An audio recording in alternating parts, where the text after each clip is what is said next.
We got tipped off to this video. Let's talk a little bit, let's go back to 2022 and talk me through that weekend. What you remember, what happened? Yeah, so I was going out to Put-in-Bay for a friend's birthday event the next day. I arrived there 2 hours before the incident, dropped off two of my friends to go and have the night down in town, and I was trying to make my way back to the cabin. It was pretty dark, and I was trying to find my way. My GPS wasn't working, and I got pulled over. And what happened? What do you remember about what happened? I remember everything that night. I was pulled over, and the officer asked me to get out of the vehicle to make sure I wasn't drinking. It was a golf cart. It was a golf cart. It was a golf cart on Put-in-Bay. And he pulled me over. He suspected me of drunk driving, and he arrested me. And I went to court, and I proved that I wasn't drunk, and we essentially pled to speeding in a golf cart. You didn't take a breathalyzer. Did they offer a breathalyzer? Not at the time. They did not offer a breathalyzer. Okay. And you said you pleaded no contest, correct? No, I pled not guilty. Pled not guilty. Essentially, I pled not guilty. The charge was reduced later on to a reckless minor misdemeanor for driving fast and slamming on my brakes in a golf cart. Do you remember swerving? What did he tell you? Why did he pull you over? Yeah, I didn't swerve at all. He said during the turn, my tire crossed the outside line while I turned. That's it. And they were following you? No, they were actually, it was during what's called Christmas in July, and there was just a lot of enforcement during that time. Had you been drinking at all? No. I had 7 friends with me, all willing to take the stand. I was only there for 2 hours. We had dinner. I didn't have any alcohol. I was 6 to 8 days, I can't remember the exact time frame, 6 to 8 days out from having abdominal surgery. I was on medication that would not allow me to drink. I was on also on pain medications that are non-opiate. I wasn't allowed to drink alcohol during that time. I didn't consume any alcohol during that time. I asked them if they would be willing to do a blood test, and they said they weren't going to go through that. And they charged me with refusal. The video that was provided to us, at one point you stumble. Explain that. Yeah, it was on a 30% incline, and I even said it on video. It was going downhill, and I had abdominal surgery below my belly button just a few days earlier.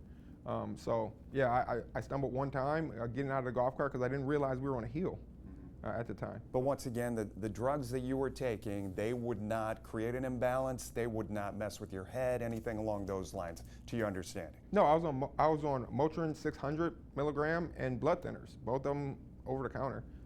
That you can get Motrin over the counter. And even on the second video, which wasn't provided to you, when I'm walking and I'm walking normal and I'm talking normal, there's no slurred speech. I even asked the officer, can you slow down because I just had abdominal surgery, and he said he apologized and said no problem. And it's even noted in the police report that when one officer arrived, I was inside of the station helping officers with the Ohio Revised Code because they couldn't figure out how to charge another person. Let me ask you this, because we were provided this video, do you have enemies out there politically, socially? Do you see yourself as a threat running in this race? Oh, absolutely. I believe not only the establishment, but the Democrats think I'm a threat, but to find out that this video was sent to you guys by one of my Republican opponents is disheartening. You were told that it was sent by one of your Republican opponents? I was told that one of my Republican opponents was shopping this video around. Are you going to name that specific opponent? Because we've got a couple of them in the race right now. There's only one that's threatened by my candidacy. Talk to me about the possibility in the last go-around, and this is separate from the video. Let me ask you this first and foremost. What did you learn from all of this, even going back a couple of years to when this actually happened? I didn't learn to do anything differently. I'm trained to do exactly what I did, which is whenever you're suspected of drunk driving, you get your day in court, prove your innocence. I did that. You see by the charges that I pled down to. I didn't plead down to reckless ops second or physical control while intoxicated, which are the reductions for an alcohol-related offense in Ohio. I was convicted of speeding and slamming on my brakes in a golf cart. Politics is a power grab, and it gets dirty. Why subject yourself to this? Why do you want to do that? Why do you want to continue to do that? Yeah, I know politics is a dirty game, but the voters deserve people that actually care about them. Not career politicians that have been here for 43 years, or even career politicians that have been in politics since they were 19. They deserve people that have gone through what they've gone through, overcame it, learned from it and moved on. And I've done that. And going from a homeless high school dropout to being disabled, to being an attorney, college professor, you know, I've had to overcome tremendous odds, and it's built tough skin. You know, and so I don't walk away from a challenge easy. No one's going to get me out of this race by trying to shop an allegation that I was drunk driving that was unproven. I wasn't convicted of drunk driving. They need to come forward with their own issues, their own agenda, and let the voters decide. In the last race, there was a third-party candidate that got in and likely affected the race one way or another. Does that concern you going forward? No, I mean, we've looked at the results from the last election. We beat Marcy Kaptur overall. We beat her in over 80% of the districts. We beat Derek Marin in every single district.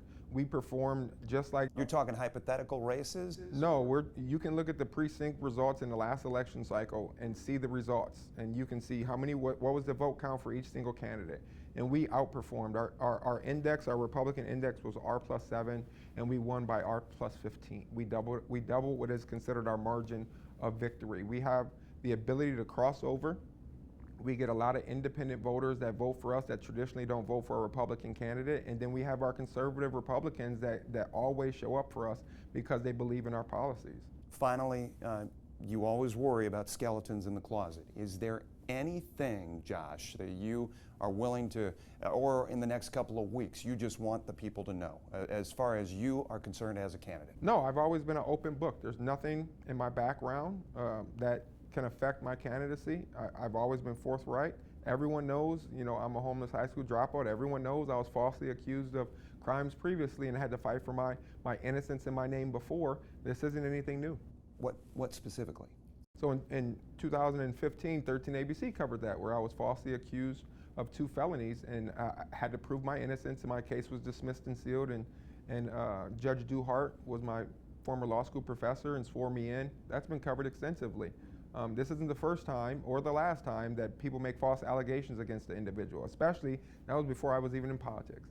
Once you get in a position of power, people want to try to tear you down, and I don't mind the challenge. The voters can see I produce every single day. I go to work for the people. I go and serve my constituency. I introduce a ton of legislation. I'm a workhorse in the State House, and I plan on being a workhorse in Congress.